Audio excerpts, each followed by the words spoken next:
Good evening, everyone, and welcome to the Redesigning Zoning Roundtable. I'm Jonah Coe-Scharff. I was an assistant professor of architecture here at the A School for the 2021 to 2022 school year, and I often introduce myself as someone who studied urban policy and architectural design and has never quite felt comfortable sitting squarely on one side or the other. And given the conversation we just had as a group of panelists, it sounds like I'm not quite alone. This event and the exhibition that accompanies it, Densifying in Place, 5 Proposals for Inclusive Infill Housing, are the concluding events to an initiative funded last year by the Jefferson Trust, the Charlottesville Zoning Design Workshop. The project has aimed to develop architectural design research around zoning and infill housing in Charlottesville, to engage students in Charlottesville's ongoing zoning rewrite, and to generate cross-disciplinary dialogue with relevance to local urban policy debates. I'm really honored to share the stage tonight with an extraordinary group of panelists. And while I'm going to say a couple of further words of introduction before they join me up here, I'd like to go ahead and introduce them now. Sunshine Mathon is the executive director of Piedmont Housing Alliance, a community development and housing equity organization based in Charlottesville, and he is a nationally recognized leader working at the intersection of climate resilience and equitable affordable housing development. PHA's services include the management of 13 affordable housing properties across Charlottesville, Albemarle, and Nelson counties, as well as lending, housing development, and housing counseling. Sunshine has served as PHA's executive director since 2017, and in the course of his career, he has led the development of over 1,200 healthy, efficient homes in Texas and Virginia. Trained as an architect at UT Austin, Sunshine has brought a racial equity lens to place-based community development at a range of scales, from building one-on-one connections with residents, to the design and development of communities, to policy advocacy. Andrew Monshine is an associate professor of urban environmental planning, as well as associate dean of research here at UVA School of Architecture. His work focuses on transportation systems and travel behavior, seeking to foster equitable, sustainable accessibility in cities and regions.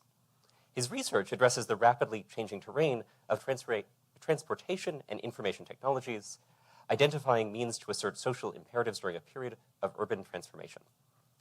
Andrew holds a PhD in urban planning from UCLA and a BA in architecture from Yale University. You see the theme. And in his role as Associate Dean of Research, has really been thinking in expansive and critical ways about the nature of research practices across the design disciplines. And finally, Gina Ripple, who has very kindly offered to moderate tonight's discussion, is Associate Professor and Chair of Architecture at UVA. Her practice, scholarship, and teaching draw upon her combined background as a computer science engineer and architect to frame material resilience within the built environment through a systems framework and constructive techniques. A registered architect, she is principal and co-founder of Mir Collective, and previously practiced at Studio Gang Architects in Chicago. Her forthcoming book with University of Texas Press, The Type 5 City, Codifying Material Inequality in Urban America, poses incisive and urban questions about the role of building codes in shaping the urban built environment, and is really a model for the ways that design, research, and policy might speak to one another. The project analyzes the social dimensions often left out of architectural material standards, including ties between building material and neighborhood disinvestment, health risks, exclusionary labor, building lifespan, sustainability, and spatial opportunity. Thank you, all three of you, for taking the time to join this conversation tonight.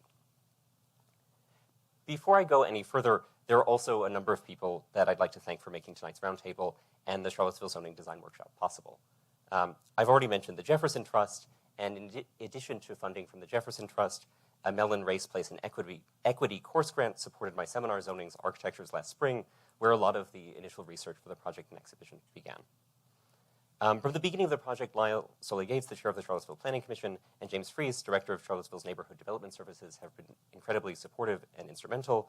At the school, Barbara Brown-Wilson, Louis Nelson, Gina Ripple, and Jen Lucas have provided valuable advice. Lyle, James, Sunshine, along with Emily Dreyfus, Mariah Wilkins, and Emily Smith of the Legal Aid Justice Center, and Betsy Rutger from the A School took part in a really productive series of conversations and design reviews over the course of the summer. In addition, I'd like to thank Dan Rosenzweig and Andrew Vinsky from Habitat for Humanity, and Lee Einsweiler and Christy Dodson from Code Studio for sharing really useful materials that helped in the research. And nothing would have been possible without Sneha Patel and Ashley Duffalo, Kyle Sturgeon, Melissa Goldman, Dick Smith, and the rest of the staff here at the A School, as well as Amy Bonner and the rest of the staff at the Jefferson Trust. And finally, a huge thank you to the students who have been involved in this project in a variety of ways. from the group of students who were in the seminar last spring, to the group of students who participated in a workshop yesterday, and finally the 4 students who have really carried the work of the project, 3 of whom are sitting here in the front row, Patrick Sardo, Sofia Cuspen, and Agustina Portabales, as well as Stephen Lichty, who I think can't make it tonight. And make sure this is recording.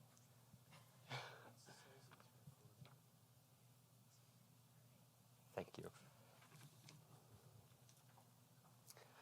Okay, so I want to say a couple of things to introduce tonight's conversation and situate it vis-a-vis the Densifying in Place exhibition and the ongoing Seville Plans Together process. Why zoning?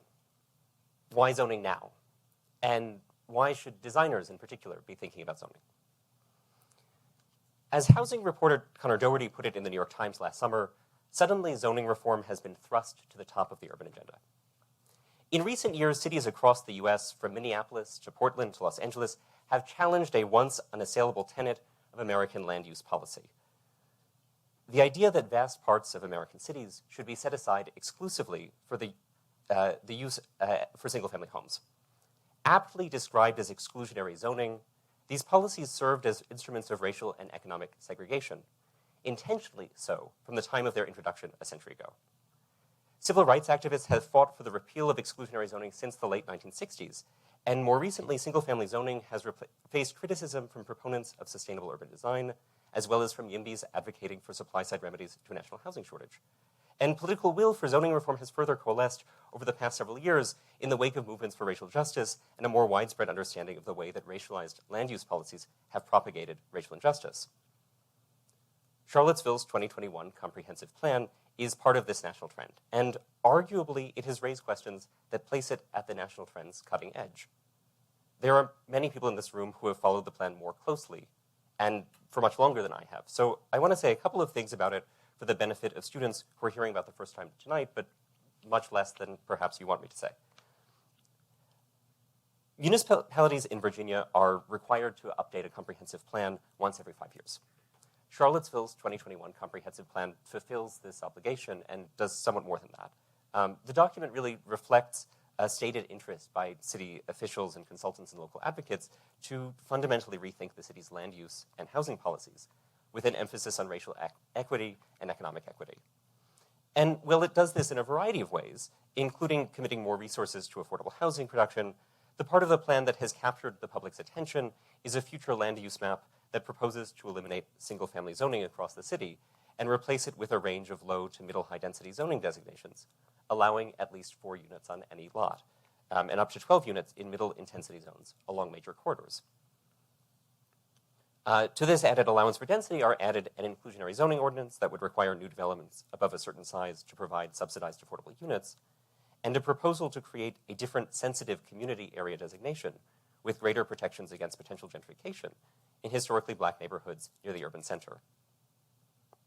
The plan and future land use map were approved last November, and the city and Seville Plans Together are now in the process of implementing the plan's goals by writing a new zoning ordinance.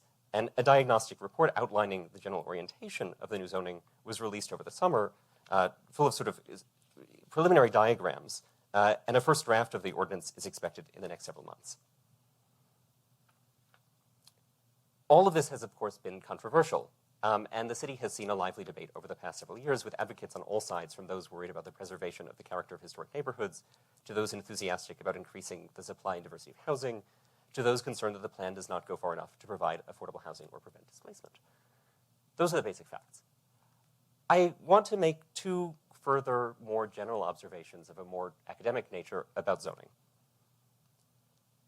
The first is that zoning is one of the very few contexts in which debate about the future look, feel, identity, say, design of American cities takes place in public. Zoning may be an incredibly diffuse act of architectural design, one that is mediated through policy, markets, development processes, and myriad private actions. But I think it is an act of design nevertheless. And while all design is political, zoning is a rare kind of design that is implicated directly in a public political process. And so to come back to the questions I began with, I think that's one reason why designers and architects should be interested in zoning. Second, zoning, as we put it in the introduction to the exhibition, is always about who can live where and in what ways. Zoning, in other words, sets the terms for the spatialization of the politics of domesticity in the American city. Zoning codes, of course, are informed by the typologies, scenarios, and arrangements that its authors associate with conventional and normative domesticity. And if architects seek to imagine more inclusive and diverse scenarios for domestic life, then conversations around zoning reform are a key site for doing so.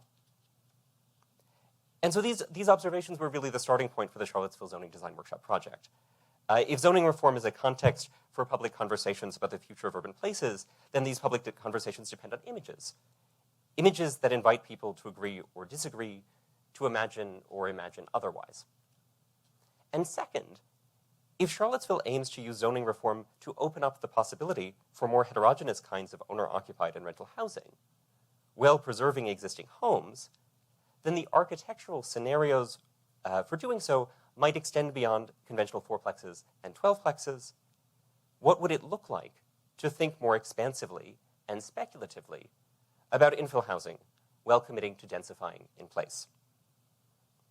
And so the project developed 4 place types, reflective of a range of existing architectural contexts in Charlottesville.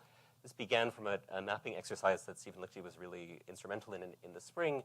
And we sort of, by looking at the size of lots and the age of housing stock, began to think about the city as in very sort of rough terms, 4 kinds of architectural places. Tight-knit vernacular neighborhoods that were small lots and older pre-war houses, areas of stately houses that were sort of pre-war areas with larger houses, the sort of what Dolores Hayden would call the sitcom suburbs, the kind of everyday suburban expansion that happened after the Second World War, and the parts of the city that were also built after the war, but on much larger lots, often in rolling hills, which we called post-war dreamscapes. And those 4 parts of the city, or 4 kind of architectural contexts, became the basis for thinking about a series of design proposals. Working within test-fit sites in 4 representative neighborhoods, we began to explore a range of possibilities and ultimately developed 5 proposals at 5 different scales that aim to raise a range of questions about the possible outcomes and architectural implications of zoning reform in Charlottesville, with an emphasis on adding diverse housing options to historically exclusionary neighborhoods. And we were especially keen to make these proposals visually engaging and accessible to a wider audience, and we were really intrigued by this series of model photographs that we found in a 1947 edition of Life magazine. In sort of the moment that the post-war dream home was sold to the American public, it was done so in model photographs. And so we thought model photographs would be a really accessible and evocative and also open-ended way of imagining the possibilities of what something that is not a single-family home might look like in the course of future development in a place like Charlottesville. And so very quickly to just describe the 5 proposals, which hopefully you've had a chance to see the exhibition. If you haven't, it's right out behind us and you'll have a chance to see it afterwards.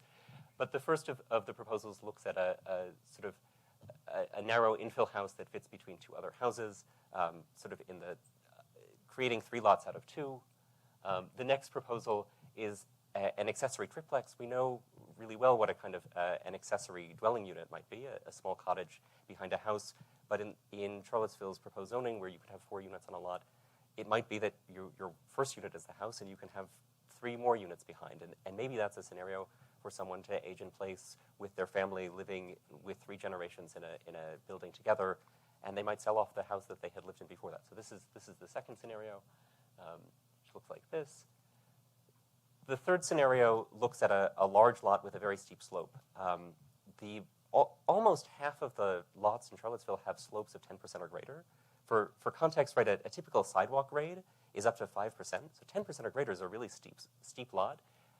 48% of lots in Charlottesville have a 10% slope or greater. So the performance of the new zoning on slope sites is going to be really instrumental. And one of the ways that we began to think that thinking architecturally and designing speculatively might inform the way that the zoning code unfolds would be to think about what's possible with the slope site.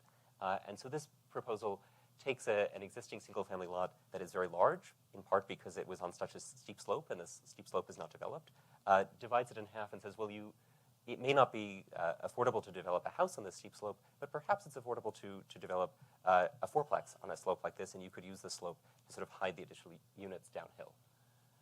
The fourth proposal looks at a kind of a slightly denser scenario in a sort of stately houses neighborhood that is in a part of the city that is sort of proximate to UVA or to downtown, a place where it might be particularly important to try to add affordable housing. And we imagine what it might look like to working on 2 lots together where you could share access, add a total of 6 units in 2 triplexes, again under this sort of general residential zoning. And the final proposal looks at a large corner site, imagining something at a slightly larger, higher density, a middle intensity zone, where we have sketched a 9-unit building built into the hillside with parking spaces underneath. Really thinking about what does the sort of suburban multifamily building look like, given that in many parts of the city where medium intensity zoning might be applied, these are not necessarily walkable neighborhoods. These are places where automobile access might still be very important. And so those are the 5 proposals, and the final outcome of the project has been the series of models and photographs that we hope can generate a conversation tonight and continue to generate conversations around the role that architectural design might play in informing zoning and urban policy decisions. And so with that, I want to invite the panel to come up and join me, and Gina is going to moderate a conversation for the rest of the evening.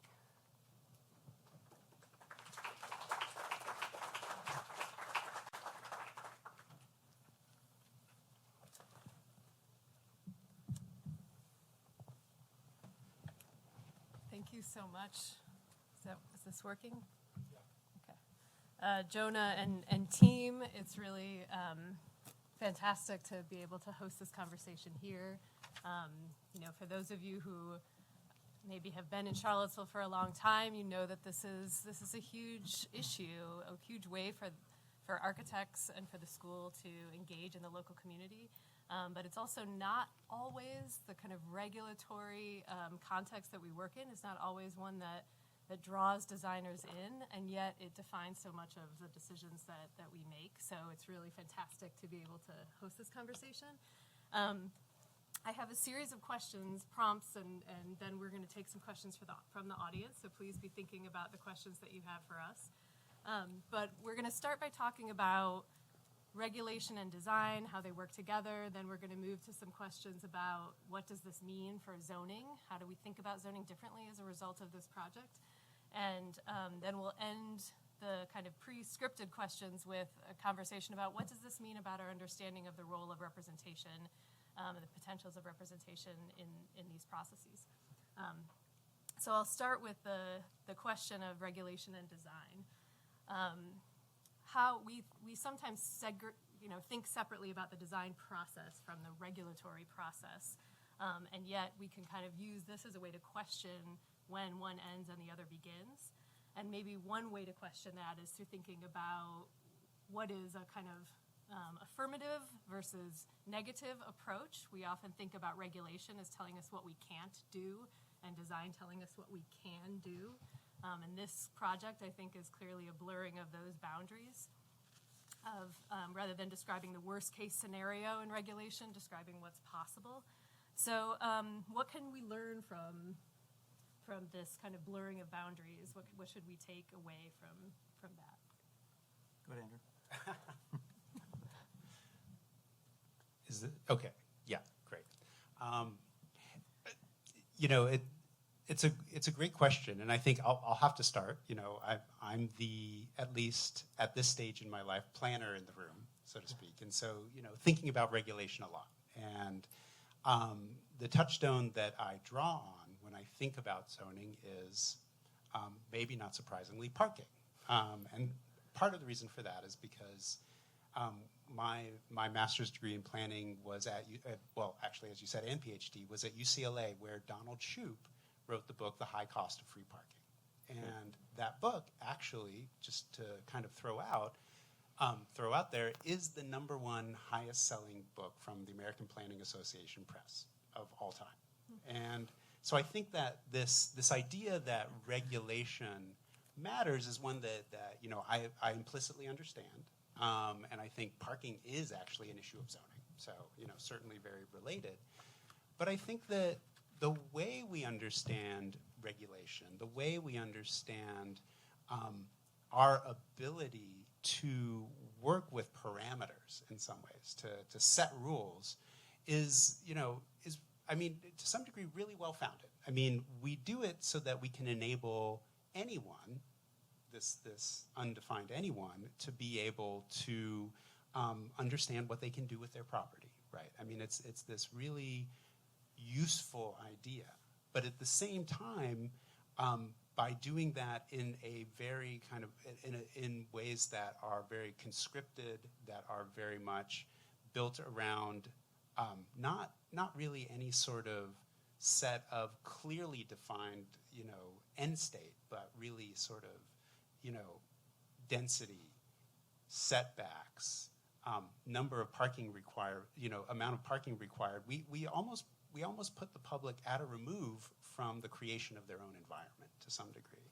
And so I think that this idea that we could maybe come up with a different system or within the existing zoning system that allows us to fundamentally think more creatively, I think is really critical. And I don't know, and so I'm going to start with this idea that where's the limit of the planner? Well, I don't know that we're doing a great job right now with that proposition. I think that or approaches like form-based codes, fundamentally don't really necessarily change the situation. They simply say, now we're going to determine what things look like on their facades, but we're still going to set a bunch of rules for you. So I really want to commend Jonah for saying, wait, okay, this is not necessarily the only way to do this. Is there a way by kind of negotiating in some ways and working within standards, but being really creative and being really thoughtful, using the power of design in ways that frankly, developers, all due respect to developers, may not immediately see, is a really important exercise. So I'll stop there because I just realized I went on for 5 minutes or something like that. But I think that's where your question, starts me thinking. And maybe, hand it over to the developer that I just... I'm actually not going to talk about development really necessarily at the front end, but and can you hear me all right? Yeah, okay, great. I'm going to take a slightly different tack, which is to harken back to what Jonah had talked about at the beginning of his presentation, which is that zoning fundamentally is a race-based architecture of space. Explicitly at the outset of the idea of zoning regulations, it was intentional as a way to construct who could live where and who your neighbors were, which schools you went to, which jobs you were next to, etc. Obviously, that's illegal now in explicit form, but we have inherited an implicit framework because of its aggregation over time in a recursive framework where you had this explicit structure at the beginning, the developers, homeowners, designers responded to that context, then it iterated a little bit, and then it responded to that context. And you had this recursive process where we now live in these communities, Charlottesville not being unique, as Jonah pointed out, that every city, every neighborhood is fundamentally structured by a history that none of us necessarily drove ourselves, but that we all inherited for better or for worse in terms of economic mobility, in terms of access to quality of schools, in terms of a whole range of things, in terms of wealth creation. So the regulatory framework that is zoning, from my perspective as an affordable housing and nonprofit developer, if I purely operate within the confines of whatever regulatory framework I'm given, then we will always be beholden to the past and the way that it was structured. And so fundamentally, I see that my role as a practitioner slash policy wonk, whatever you want to call it, to be active in trying to figure out ways to provide daylight to what we're talking about right now, so that ideally politicians and the staff in the city, and not just in Charlottesville but everywhere, can start to dismantle some of that legacy. very different track than you were talking about initially, but Well, I think there's a relationship to kind of say, one, what is the impact? What are the implications for that specific history on an exercise like this? So we were talking about legibility and regulation and design being used together to maybe improve the legibility of otherwise, treating zoning, for example, or regulation as a foregone conclusion. What about the legibility of histories like that? Or the responsibility, how does the responsibility of understanding those histories play a role? yeah. I mean, fundamentally, ignorance is neither bliss nor an excuse. And I think, as students who are learning who you want to be in the design world, and I don't know how many are architecture students. Actually, just let me do a quick raise of hands. How many are planner students, planning-related students? And how many are architecture-related students? Okay. So in either case, but I think it's probably in some ways more relevant for the architecture students, this comment, which is I think that through the planning curriculum, correct me if I'm wrong, these sorts of questions are elucidated, are lifted up, are thought about. At least as a society, that's happening more and more. I think in the architecture, and I say this as coming from an architecture background, we have not done historically a great job of understanding how our practice not only operates within those confines, but fundamentally, without intentionality, perpetuate those confines. And so I think it's critically important to understand that the idea of zoning, the constraints that doing design work in those constraints provides is not just an academic exercise, but has real life impacts for how the future of a neighborhood or a street or a community evolves over time and is truly part of that iterative process that I was referring to before. I think a way that has been useful in the context of this project and also some of my other teaching on related topics, a sort of useful framing has been to think about norms and imaginaries, and the sort of the way that imaginaries become norms.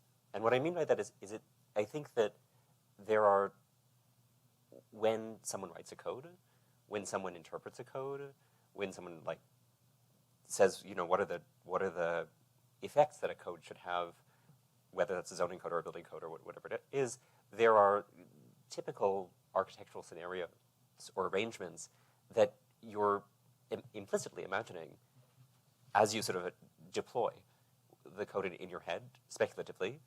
And those imaginaries, as they become baked into the code, become norms, right? Or those imaginaries present themselves as normative. And so it seems like one of the ways in which codes perform design work is by quietly reinstantiating and reconstructing norms. And that one of the opportunities for designers vis-a-vis codes is to think about how do you shift norms. And I think one of the ways that we came to this project and in the course of the conversations we had over the summer, are there opportunities for a kind of speculative exercise to suggest things that fall outside of slightly outside, but outside the bounds of the norms, so that someone could come back to a code with a different set of norms a different set of imaginaries in mind that are no longer the normative imaginaries. It's interesting because this project, whereas a speculative architectural proposal typically would put forth the proposed imaginary and say these are the reasons that it is good. This is putting forward a series of opportunities and raising a series of questions, not necessarily promoting or defending, or it's just kind of presenting a range of questions. It's being used as a vehicle for questioning. And I wonder if that's a kind of a critical difference in terms of how we deploy design. Is that something that any of you have seen in your practices being an effective tool for not, to kind of take the repetition of norms and start to open up the possibilities.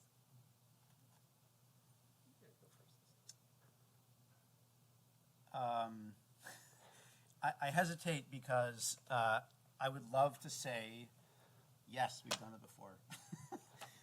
Or that we've explored it in this way, like explored it in practice, other than just in our thoughts or on a piece of paper. But to be perfectly candid, every time I approach, in my practice of doing affordable housing, every time I approach a site, we start with very broad aspirations around what we want to do, and then the realities of funding, timing of when the funding has to be lined up, the relationships with the neighborhoods, all just the real world constraints, parking. All of those things are, I don't want to say you still end up with wonderful, beautiful projects that make a really powerful impact in people's lives. And the opportunity for real disruption in sort of an architectural form is pretty difficult in our field in particular. We are not like the market in the sense that if a market rate developer wanted to experiment with a 6-plex or a 9-plex, and maybe in the first pilot project it was going to be whatever, $400 a square foot or something. Speaking of regulatory constraints, I have regulatory constraints. I can't build anything for more than, say, $250 a square foot because my funders won't fund it. So I don't want to. I think the exercise, the thought process, and I think these are really wonderful examples of how to utilize existing context, insert alternative frames of reference to start to dismantle some of what I talked about previously. And it's also just really hard to do in practice, to be perfectly candid. Does that answer your question? I don't even know if I answered your question. I guess my question is also, it answers an interesting question that I think probably everyone appreciates, but also is the representation of regulation disruptive? Is there a utility in that that's a little bit different from the representation of just a singular design? And have any of you kind of encountered that in action in a productive way? We looked a lot during the seminar at Hugh Ferris's drawings, which, for those of you who don't know Hugh Ferris's drawings, they're these amazing charcoal drawings that were produced after the 1916 New York City zoning code was passed, that it sort of visualized the possibilities of a new zoning envelope and basically invented the typology of tall building that was built in New York for a very long time after that, until the zoning changed, kind of uniquely stand as a representation of a zoning envelope and not a building. And almost all representation of zoning codes since then is much more rote, is in axonometry rather than perspective, right? I think that's also something that for those of you who just did SDI know that I'm obsessed with axonometry. Right, I think there's a question of is the zoning code something that you represent in axonometry, or is it something that you experience perspectively?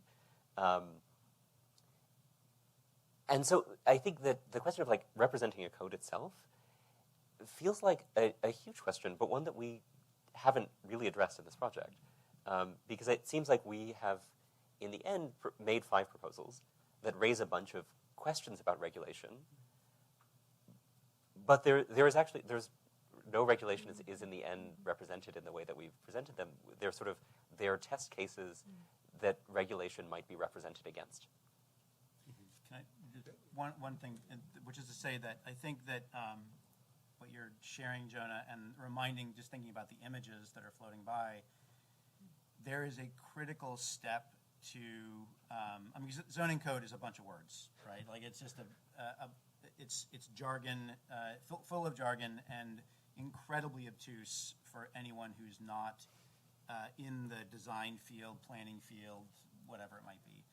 So one of the real challenges to legibility, particularly for the perspective of communities who have been negatively impacted by zoning over generations, is the ability to actually understand what's being proposed and critique it effectively. because it's in jargon that they haven't been trained in. So the visualization of zoning, exploration of ideas through imagery is one of those ways to start to bridge that divide and provide actual more agency for folks to be able to critique accordingly. Yeah, I completely agree. And I think that, speaking from experience, speaking from somebody who sat on the, unfortunately, somewhat moribund place design committee here in the city of Charlottesville a few years ago, there was a screaming need for work exactly like this, to be able to represent to the broad community that Charlottesville is, what do these regulations really mean? What does zoning entail? But I think that, to some degree, the challenge that that we faced, and I think that the challenge that planners often face, but one that is really assisted by actually manifesting representation in images, is actually giving those images kind of a deep life and kind of a quality of, well, where are we coming from and where are we going to some degree. And I think that this gets back to what Sunshine was talking about initially with what is zoning and where does it come from. That's something that there's a certain tabula rasa quality to all the jargon that exists, but there's always something that's come before that's historical, that's social, and that's ecological at the same time. And what I'll say to that is that I don't know that it's a solution, but I don't know if you had a slide. I don't think you did, but the zoning map has now these kinds of designated areas, areas that are designated, sensitive areas. I think that by itself doesn't do much, but the fact that there was a choice to do it is a new choice and one that I haven't seen before. And I would be curious how planners and designers can kind of unpack this idea that embedded in zoning is a lot more of the motivation behind it.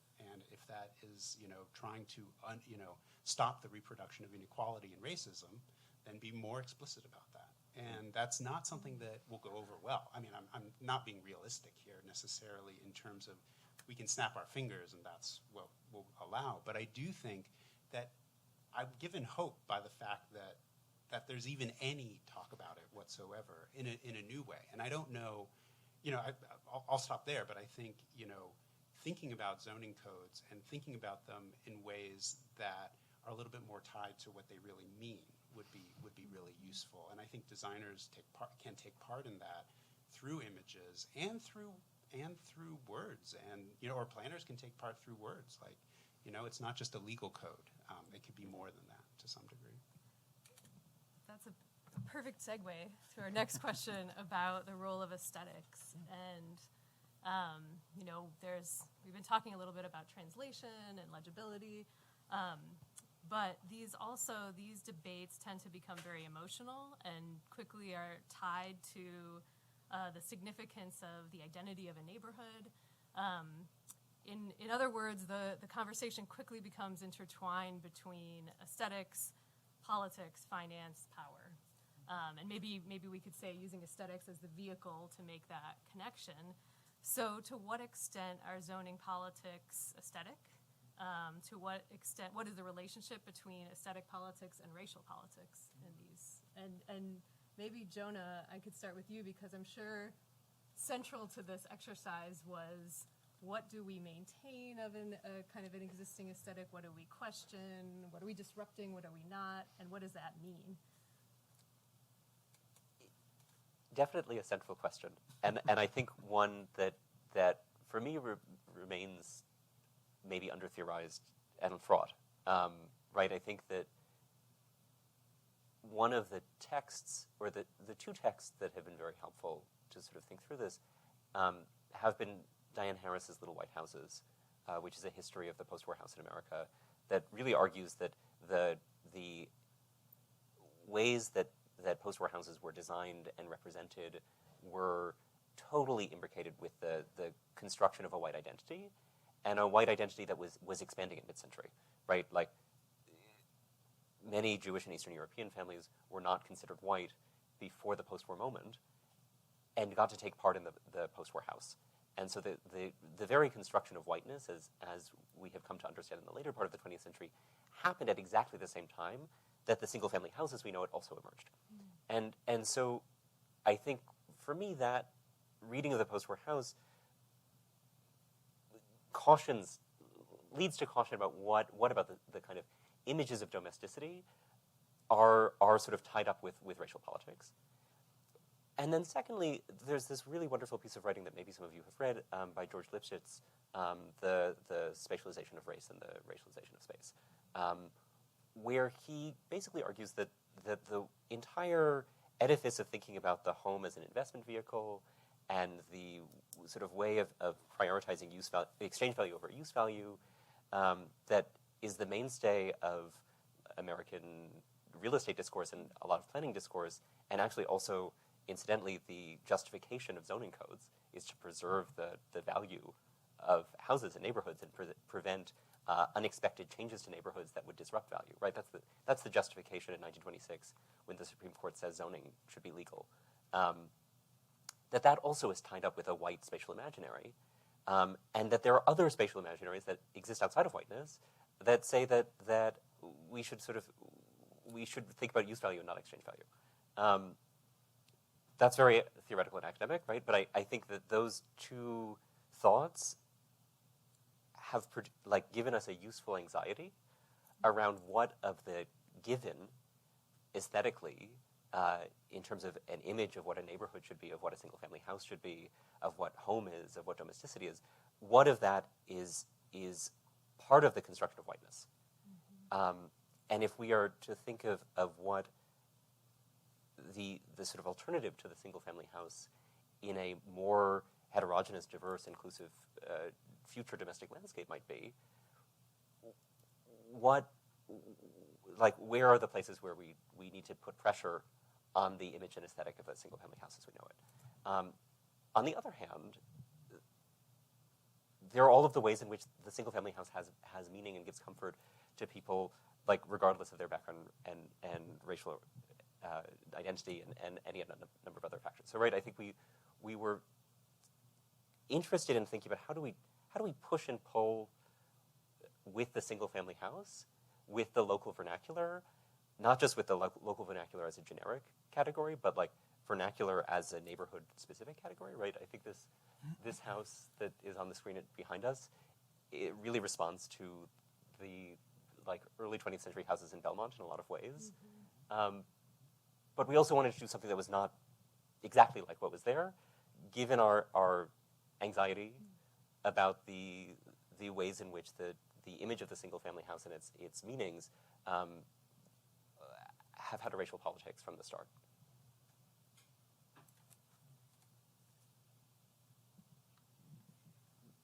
You know, the question of aesthetic and the question of fundamentally, I think a white imaginary, a class-based imaginary, the range of kind of implied sense of what is a single-family house and how is that carried forward to today is really is pretty clear. What's interesting is also the fact that it's reached a point where the demand to preserve that has actually priced younger generations out of the housing that their parents occupy and things like that in this really kind of amazingly, I don't know if in this amazing way, I won't value judge, pricing your children out of your neighborhood, so to speak, but I think, in this really potentially problematic way. I think that the upshot is that by and large, that desire to preserve this particular aesthetic remains, and we invest a lot of money as a society in propping up zoning.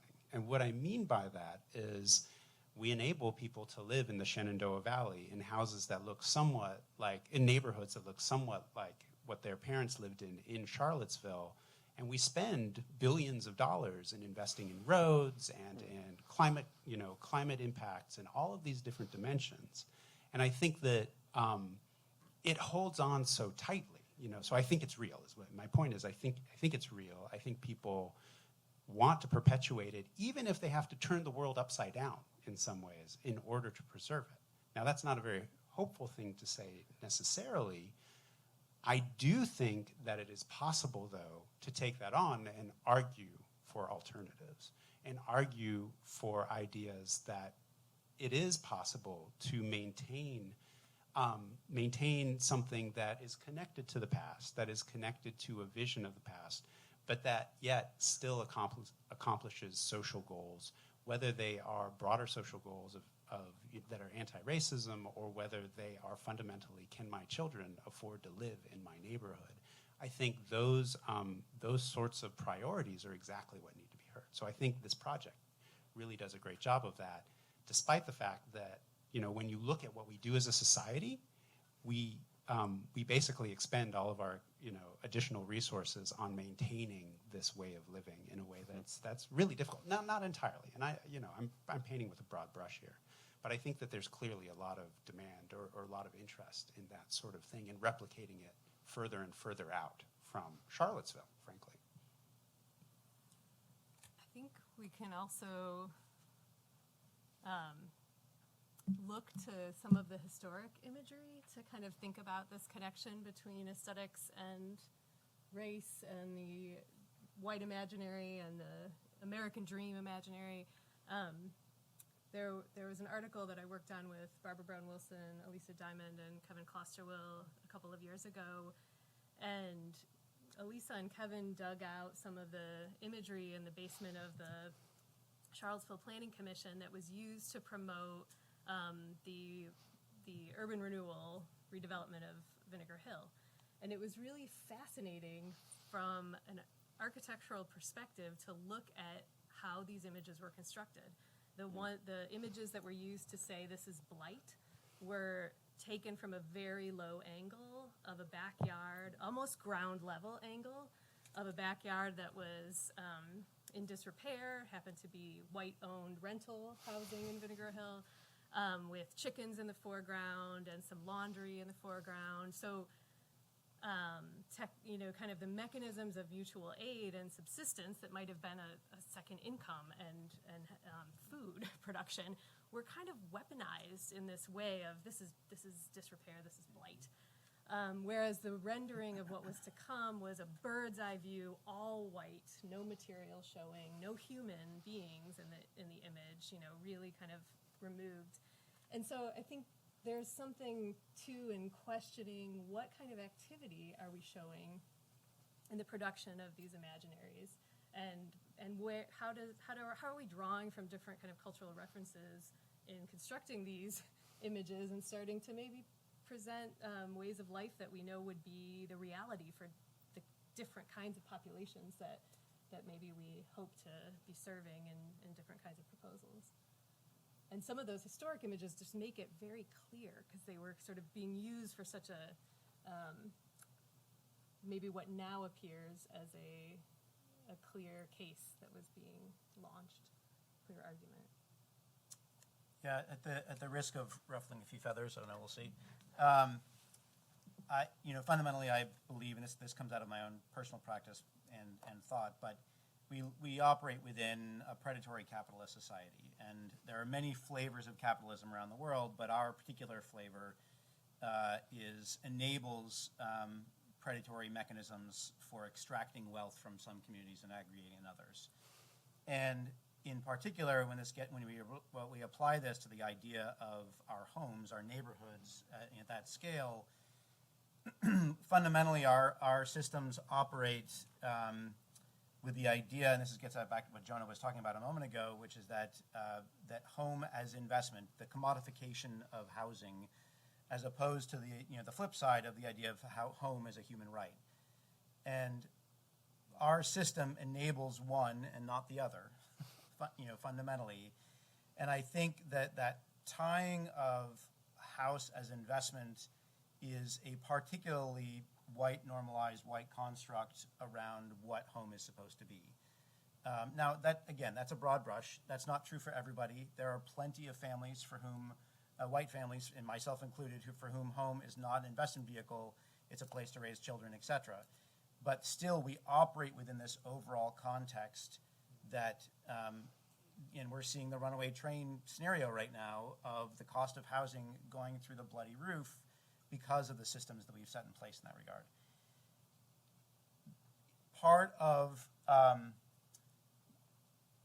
of what we are struggling with as a society is, and this is, there's so many layers to this, but part of what we're struggling with is we are somewhere, depending where you are in the country, anywhere from 15 to probably 30 years behind the curve in terms of housing production relative to the demand. And I want to be crystal clear, that is not the only part of this equation, but it is a monumental part of the equation. The holding on to the ideal of the single-family home is part of what has, and the bucolic sense of ownership, and this is my investment for my future family, et cetera, that is the foundation upon which our current housing crisis is largely settled.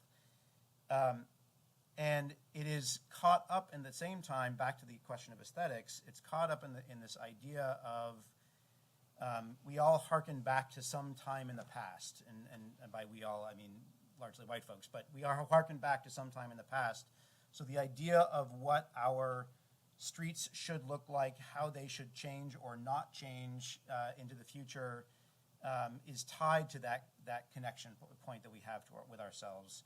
And so one of the things that I see on a very regular basis, and not just me, this is true for affordable housing providers across the country, and it's, if you use the NIMBY phrase, not in my backyard, there are three phrases that get thrown out there every single time when it comes to a question of whether an affordable housing project should be put in somebody's neighborhood. One is it's going to increase traffic.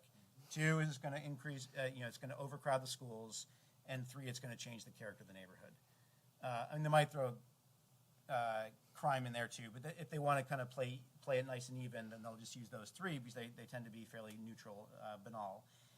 But fundamentally, in my mind, whenever, and the character of the neighborhood in particular, which relates directly to the question of aesthetics, is absolutely a proxy for hearkening back to a system that is fundamentally race-based.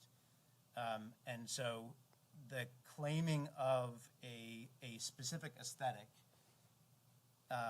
whether intentional or otherwise, is intrinsically connected to the question of who has wealth, who has power, and that is clearly race-based in our nation and in Charlottesville. I think there's also a really rich history of other kinds of housing tenure and other arrangements of housing in this country in the early 20th century.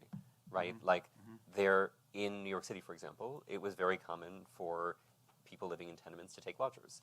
And in fact, the design of typical tenement apartments often had a bedroom that was close to the door where you could have a lodger who could get out the door without interrupting your family life in the back of the apartment, and that was standard. And for wealthy Protestant reformers who wrote the codes, that was a thing that, Eastern European immigrants did and Southern European immigrants did that was inappropriate and dangerous for morality and should be regulated out of existence. And so the people who were writing the codes wanted to make that impossible. That also fundamentally changed the economics of how you could get housing, right? And this is not just, that's an apartment example, but if you think about lots of neighborhoods that were built along streetcar lines all over the country, particularly in the Northeast, there are lots of 2- and 3-family houses that are designed to have an owner unit and a rental unit. Often, there's a sort of standard type where you have it's a 3-story building with 2.5 floors. The first floor is a ground floor 3 unit. The second floor is a living space for a second unit, and the attic is the bedrooms for the second unit. So the owner could live with their family up above, and they could rent the downstairs to another family, and that way they could afford to be owner occupiers, and also participate in a sort of larger economy of mutual aid. And when the sort of single-family house emerged as the ideal as a single-family house, that involved expunging all of these other kinds of arrangements of domestic space that were the lifeblood of building wealth in historically low-income communities.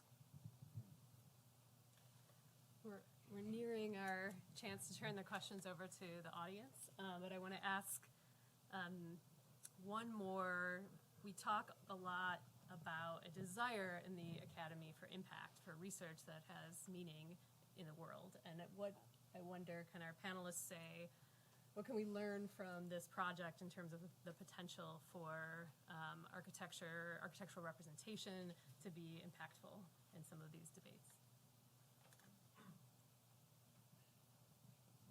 Well, I'll start with, first, just to respond to what Sunshine said about the three things. It was very interesting. I mean, it's really powerful to hear what are the three things that people complain about. And, as a transportation planner, it drives me crazy because the truth is that if you build densely, then every single trip, instead of it being a 20-mile trip, it'll be a 20-block trip. And ultimately, there will be a lot less traffic in the city. But that, I know that's not how it works because we just discussed why it doesn't work that way. But I think that, It works that way, but people don't hear it. Well, they don't, right, because it's like, that's not the answer I was looking for. This is how I'm arguing, that, that this is too problematic to even consider, But I think that for the academy, I think there's a number of, good questions of what can we do about this? How can we participate? And I think that, starting with humility is a really important first step, because I think that, by dint of claiming, of working, hopefully working hard to be experts in this, we still have to remember that when we talk about what happens in a community, we have to be as open to the realities, lived experiences. We have to be open to understanding histories. We can't generalize right away. We can't do all these things that I think, at least, I feel like I was trained to do to some degree as an academic.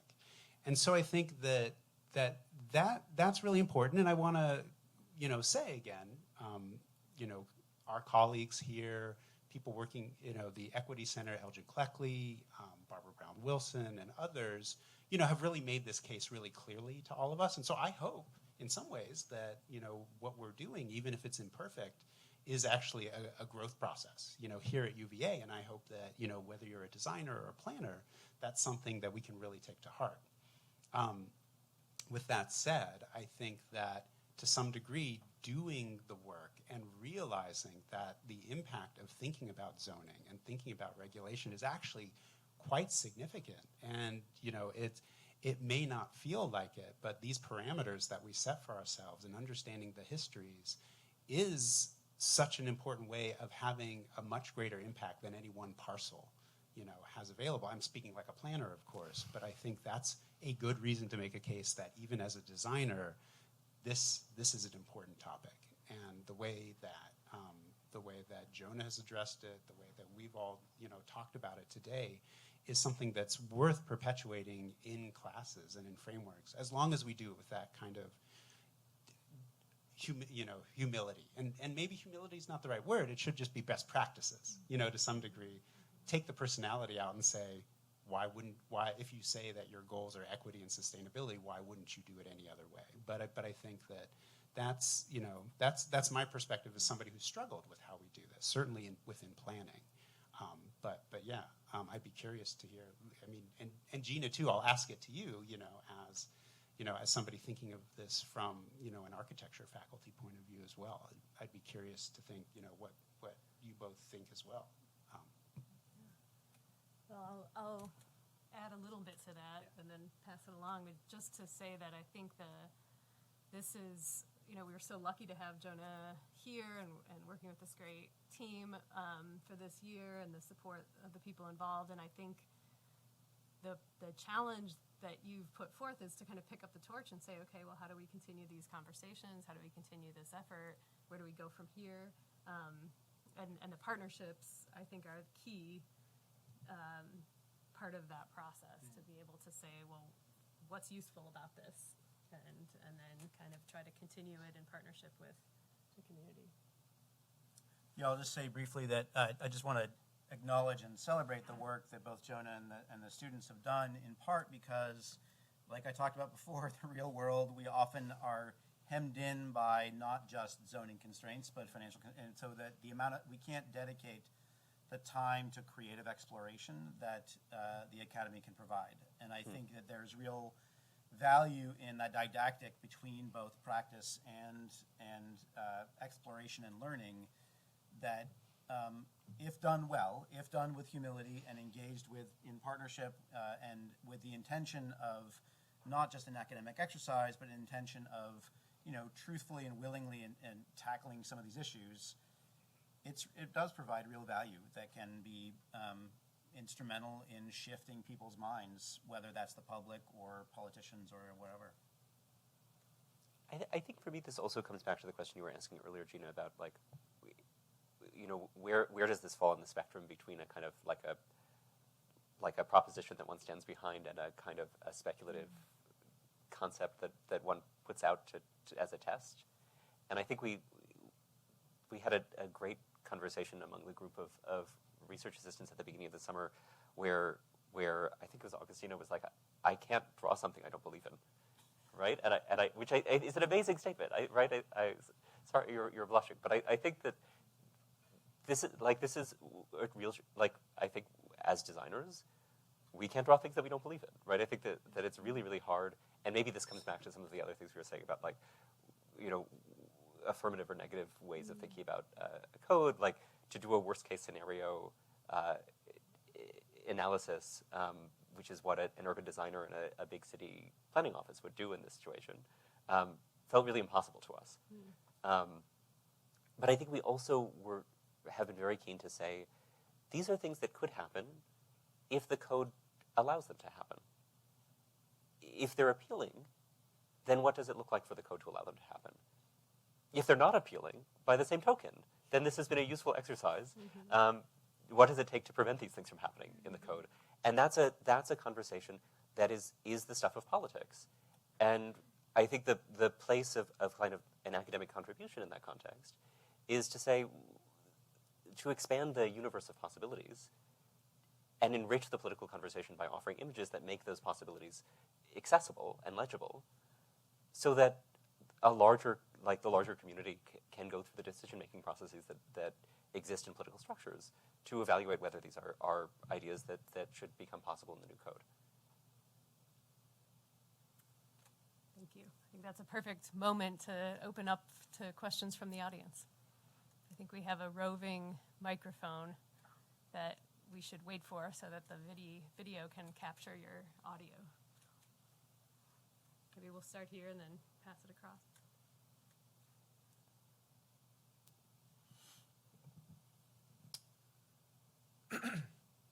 Thank you. My question is more towards the zoning policy within the changes in Charlottesville's zoning. And I think, Sunshine, you mentioned it, predatory capitalism. To what extent are there safeguards against having corporate landlords just buy up single-family zoning and then using it as an opportunity to densify it and then therefore bring down home ownership rates? Yeah, great question. There is none. I mean, fundamentally, right now, that's not a tool set that the city itself can impose. It's a growing trend across the nation, to the point of where it's like really borderline crisis, and which is basically turning swaths of what could be home ownership opportunities into just purely rentals. There are thinkers across the country on the practitioner side, on the public policy side, et cetera, trying to think through how to do that, how to counter that. No one really that I've heard yet has a really solid solution answer to that question. Now, the one caveat to that is that the idea of the sensitive areas in the general residential that we've at least tentatively put out, well, it's not tentatively, we put out there in the current comprehensive plan. That was an idea that myself and a couple of other folks came up with when we were looking at how to allow for densification in the city, because we knew we needed that to happen for all the reasons we've been talking about. And at the same time, operating within a predatory capitalist society, if we do that, those are going to be the lowest cost parcels, so they're going to be the first to flip, unless there are some guardrails. So it's imperfect still, and I think there's still work to be done on whether it's structured appropriately. But essentially, it allows for less density in those areas of the city, in those quote-unquote sensitive areas, so that it makes, ideally, the higher density general residential areas more attractive from an investment vehicle perspective, if it's going to happen at all. It's still imperfect. It's still a work in progress, but we need to do something. We can only impose the kind of constraints that we have control over as a local jurisdiction, which essentially is our zoning code. There's a question To down the row. add something while the microphone is being passed, I think one of the useful thoughts that has, for me at least, came out of the conversations that we had in the course of the summer was to sort of to separate unit counts and housing tenure. Right? There are lots of multifamily properties that are condos, and there are lots of single-family houses that are rental. And in fact, increasingly private equity firms are buying up foreclosed single-family houses and using them as rental properties. And so I think, right, the zoning changes the equation in terms of how much profit you might get out of buying a property and building something new on it. But there's also a complicated story about the relationship between rental properties and ownership properties and what that means for different people owning them in different ways and different kinds of owners that goes beyond the sort of simplicity of like a single family house is owner occupied and it's going to get sold and turned into a rental property with 4 units on it. Jonah was explaining earlier that there's a provision to keep one zoned lot but divide the ownership within the current proposal. Which is, part of why you can separate that idea of unit count and ownership. There's also been, and Sunshine probably knows more about the pros and cons of this, and all of you, but a lot of interest, I think, recently in the idea of land banking, and that as a kind of mechanism to lower the barrier to ownership, even within some of these, what might be a kind of more shared utility, more sharing of land, so that the amount that you're purchasing is really kind of there's a smaller barrier to get to that point. Do you want me to build on that for a minute? Sure, please. So, community land trusts are a model that began in the late 1950s, early 1960s, actually in Georgia, amongst farmers. And it was a way for black farmers in particular to aggregate ownership of land so that to fight against what was happening, which essentially is white farmers and white administrations slowly pulling apart and removing ownership of land of black farmers that had it for generations. So it was a way that kind of collective ownership as a way to kind of hold on to it. That morphed into the housing sector, I don't know exactly when, the 70s or 80s. And now essentially the community land trust model is the homeowner owns the home, but the community land trust itself owns the land underneath it. And in the very simple proxy is, if you think about a condo owner owns their unit in their condo, but they don't own the land underneath the building, they just own the condo itself. So you can apply that same principle to a single family home, to a duplex, to a multifamily building. You can apply it however you want. Increasingly, communities across the country see community land trusts as one potential vehicle to provide counterweight to what's happening in the otherwise, heavily predatory system. And here in Charlottesville, we actually have the oldest community land trust in the state of Virginia. And by oldest, I don't mean too old; it's 14 years old. But it was board-run nonprofit for many years, very modest gains during that period, averaging one house a year. So yes, impactful for those individual families, but not impactful at any sort of scale. But about a year ago, Piedmont Housing Alliance took over operational control of the Community Land Trust with the explicit intention of growing it dramatically. So we've now, in the last year to year and a half, we've come close to tripling the size of the Community Land Trust and hope to really ramp up that more and more. And it really is an interesting point because it runs the line between trying to enable homeownership and a lower cost of entry, in particular for people who have become homeowners in the community land trust model, while also retaining sort of neighborhood scale or community benefits as well. So in rapidly gentrifying neighborhoods, you are embedding permanent home ownership affordability. So when somebody sells it in the future, part of that goes back into the home, so the next home buyer is also income qualified. And the community land trust maintains ownership of the land throughout, so that it always maintains that over time. And that it acts as something of a bulwark if done at scale. So there is movement afoot nationwide and locally to try to ramp that up considerably. Hi, thank you so much. This has been really great. My question has to do with historic preservation, and if it has a role in zoning. Just thinking about your comments earlier about how things like character are often maybe dog whistle is not the right term, but hiding the maybe true intention when talking about the neighborhood using those terms. So just curious if you have any thoughts on how historic preservation might fit, if it should fit at all, into thinking about zoning. I'll just jump in quickly and say that it's a real struggle to find that line.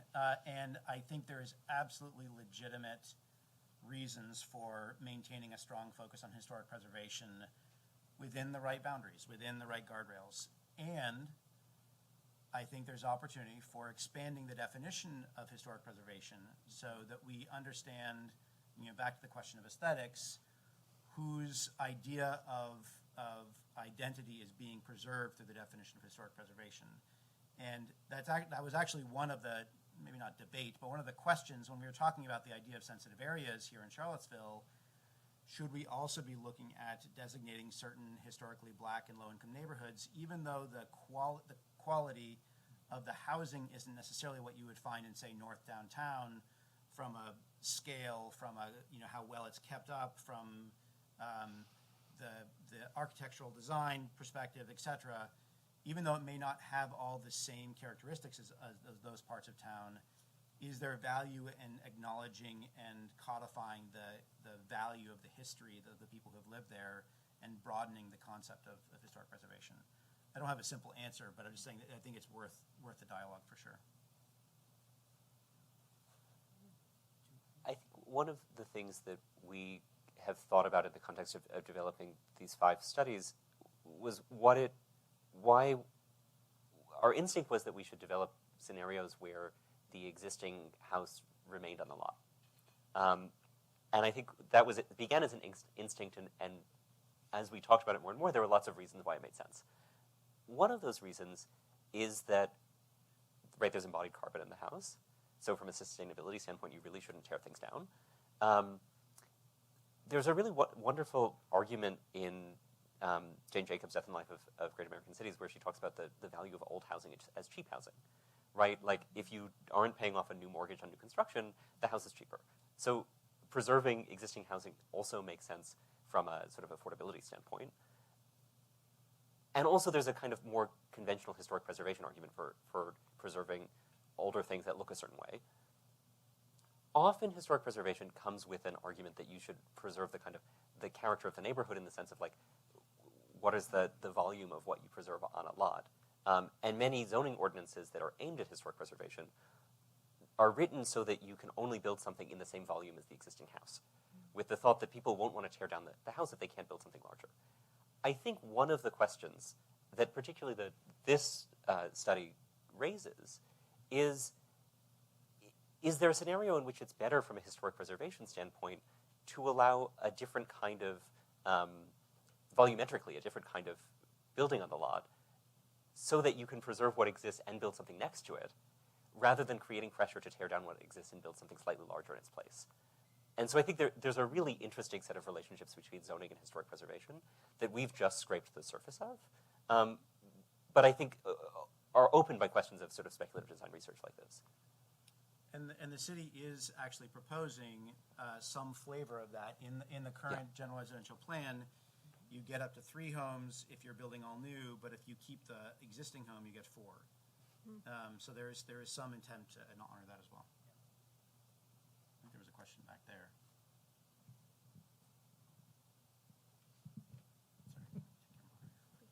Sorry. you have your hand up? You'll be next, Hafsa. Okay, hey, thanks, Jonah and the rest of the team. Also, kind of for, what could have been a really awkward way of inserting new typologies into a neighborhood. I think the resolve of, beginning to open the homogeny of a neighborhood with these kind of new affordable ways of gaining entry through the development of like other home types. I wanted to also touch base. Last year in Athens, Georgia, another like college town, they actually had a lot of pushback on the creation of a historical district. It was to kind of codify the black business district in the downtown, but turns out it was all of the black landowners who pushed back and said, we don't want a historic district because it limits our one-level zone, or currently one-level businesses, from being able to develop, and we couldn't eventually, attain wealth through kind of gaining stuff. But my question kind of relates a bit more to land value and real estate as a whole, and kind of in what ways does this current iteration of a proposal begin to benefit medium and like higher income level people who have access to greater land parcel sizes, to where when they sell or somehow develop into others, and in what ways is that only kind of, in the short term at least, those people kind of gaining access to wealth? I think it's an incredibly insightful question, because the question of, in the city's, it's not up there, but the city's proposal to have general residential and then GR, say that, and GR sensitive areas. The framework for how to help protect those sensitive areas is a slightly lower density allowance, effectively. But you're absolutely right. One of the trade-offs of that is that the households that are in the straight-up regular GR have access to potentially more wealth creation through the increased values of their land relative to those in the sensitive neighborhoods, who are typically in historically black and low-income neighborhoods. There is no easy answer to how to incentivize the protection of historically black neighborhoods and ensure that they aren't the ones that get decimated first through potential redevelopment, while also not curtailing the risk of wealth creation that they might otherwise see. Has the city proposal nailed it? I don't know. On some level, this is a little bit of an experiment. And I hate to say that, because no one wants to be, have their livelihoods or their future lives be beholden to an experiment. But there's no city out there that I'm aware of that has figured out how to do this well. And we're exploring our own version right now.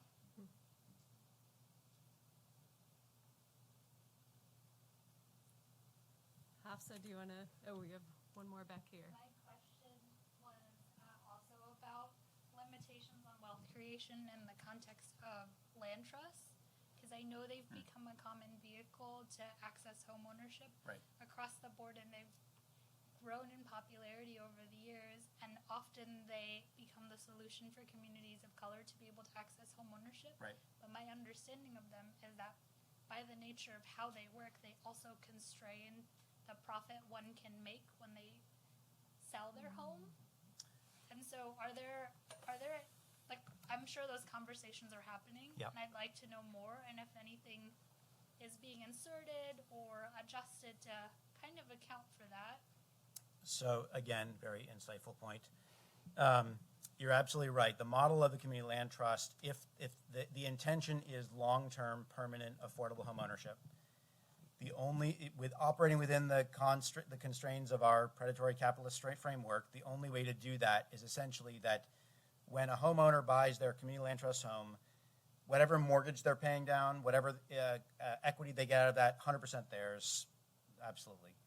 But the appreciation that happens on the home over time, which is generally inevitable in our society, that appreciation has an appreciation share.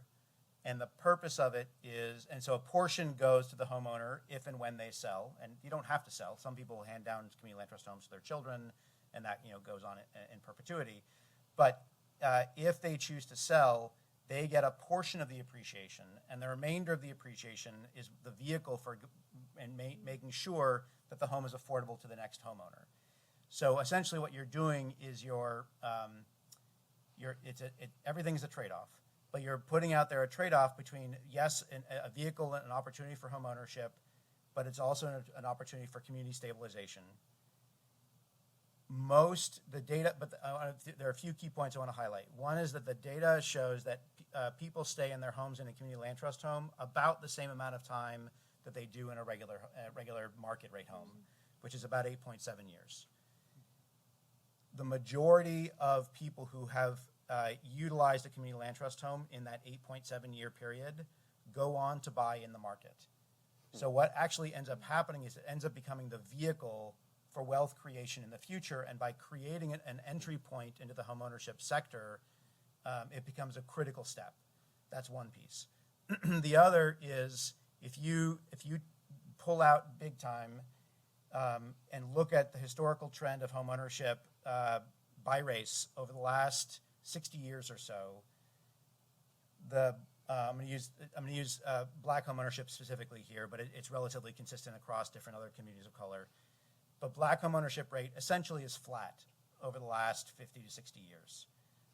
White homeownership rate has gone up about 20% in that time frame. Fundamentally, every time, but it's not flat. And when I say flat, I mean it's at point in time and at point in time, like where we are now versus where we were then. But in that period, there were big troughs and peaks of homeownership, black homeownership in particular. And those peaks and troughs typically follow economic downturns, booms in the economy, etc. But what the story doesn't tell very much is that every time there's an economic downturn, the impact on black homeownership far exceeds the impact on white homeownership. So without the sort of additional cushioning, even though you might have had increasing black homeownership in that period of time in the traditional market, the loss of wealth in the black community is devastating, and to the point where we have zero impact over these last 50 or 60 years. If you look at the economic downturn that happened in 2008, which was the first big downturn after community land trust models started to really emerge, the loss of home ownership for people who are in community land trust homes relative to people who are in the market rate was about 10% of what it was. So 1 in 10 of the community land trust homeowners lost their home for every 10 market rate homeowners that lost their home. So it's not just about the acquisition of homeownership at the outset, it's about preservation of it over long term. And community land trusts actually act as a flattening mechanism to that risk over time. So yes, it's kind of like you're lessening the opportunity for reward at the peak, but you're dramatically lessening the opportunity for the risk of loss at the other end as well. I think we have time for one last question. Already answered? Okay. Head to the back.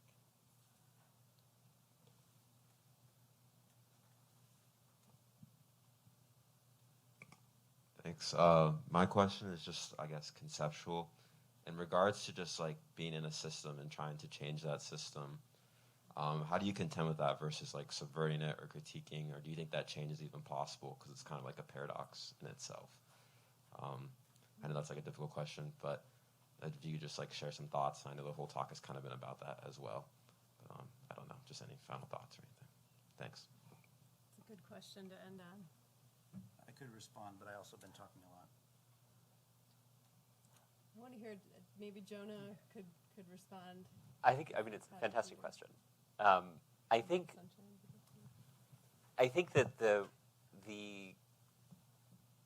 attitude that the project has taken has been that the sweet spot is to be inside and slightly outside at the same time, but not too far outside. And I think what I mean by that is that there have been moments of, and I really say this as a designer and a design academic, right? There have been moments of speculative design work that have been really far outside of the realm of what seems possible, that have sort of been utopian proposals that have guided the way that people thought about urban systems or what the ideal city might be. I think that we're in a moment where that feels irresponsible and also somehow less radical than things that are slightly outside of the existing norm and possibility, and that the kind of the thing that moves the needle a little bit but actually moves the needle seems much more exciting to me than the thing that feels wildly outside of what exists.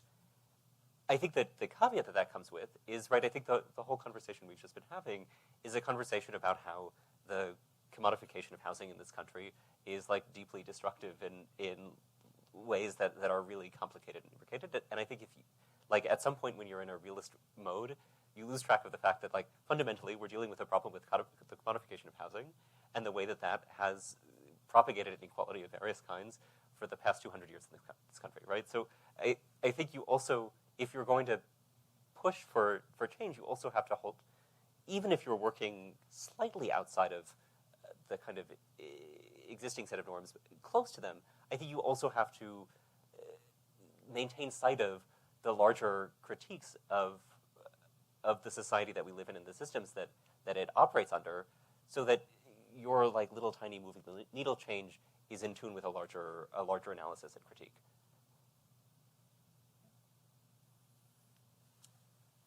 I'm trying to figure out how to respond to this question because I love the question. I'll share just a very short parable. So imagine a fishing village, and one day, and this village is constructed around the idea of fishing for their livelihood and selling in the market, etc. And then one day, a baby floating in a basket sort of floats down the river, and the fisher people are out there, and they see it, and they grab it, and they save it, and they bring it into their home, and they're where did it come from? And but they go about their day, and they keep going, and then they go back and fish the next day, and the next day 2 babies in 2 different baskets come down the river, and they are really confused at what's going on. They go out and get the babies. Of course, they save them. The next day 3, the next day 5, the next day 10, and within a week or two, their town has shifted, their village has shifted to the saving of babies. Like, they have now started to structure, who goes out early in the morning. They have a line of people that they bring, and they've developed some new nets that really work on capturing those babies. They've figured out on the back end potentially where these people who's going to adopt the babies, and they basically, their entire infrastructure is as a village has been constructed to the saving of babies. And eventually, within a month's time, thousands of babies are coming down the river at the same time. All they can do in that moment is, in not just in that moment, but in their lives, is work on the effort of saving babies. There is almost never time to ask the question, where the hell are these babies coming from? To try to figure out how to intercept and interrupt the flow of babies so that they can actually go back to what they had been doing previously and not have babies being floated down the river. The point is, applying it to the work that we do, the service sector, nonprofit sector, affordable housing sector, we are constantly in the process of responding to crisis. That is all we do. Every day. We are baby-saving organizations. Almost never do we get the opportunity to influence or ask the question around why the hell are the babies coming down the river in the first place? How to interrupt those systems that created the condition where those babies are coming down the river. So the question you're asking is, can we potentially shift our focus, shift what we're doing on the day-to-day, this crisis management, and move upstream and figure out how to change things, to revision an alternative? And the answer is yes, no. Because if we don't do what we do, and I mean this really truly, if we don't do what we're doing, people's lives and well-being are at risk. We cannot stop operating within the system. Because if we don't, people die. People's well-beings are at risk. And if all we do is baby saving, we will always be baby saving and nothing will ever change. So we have to figure out how to have the bandwidth, the time, the space, the creativity, the energy to look at disrupting the upstream flow at the same time. So the answer is yes, no. I think those are perfect answers. I would just say what brings me and probably most of us in this room to a place like this is some optimism for like the future. And I think the challenge is how do you impart enough opportunity to understand like the constraints of what exists, to really understand how to see it, how to present it, how to talk about it, how to engage with experts and community members, the current reality, and how to also leave the time and the space and inspiration for like, well, what else could be? This is what is, and we have to understand that, and we have to be bold enough to work incrementally and also try to like open up our minds collectively enough to say this doesn't have to be the way it is. We need that. I mean, just to say, I think, so well said. I think that it serves us all to be aware of what political change really is, and the idea that we actually learn, pretty quickly, and it's evident in our daily lives, that negative radical change actually happens remarkably easily, and I think positive radical change can happen as well. And the reason why I just say this, very briefly is because the system within which we operate actually has a lot of flexibility to change economic systems. There are choices that can be made, not just, maybe capitalism goes on for a long time, but we talked about flavors of capitalism. And so I think, Sunshine's point is so well taken. And while we do this yes/no answer, I think it's absolutely worthy of thinking about how we can radically change and organize around that kind of radical change. I think we're about at time. Thank you so much for joining the conversation, and thank you to Jonah and team for hosting this incredible exercise. And thank you all for joining. Yeah. This has been great.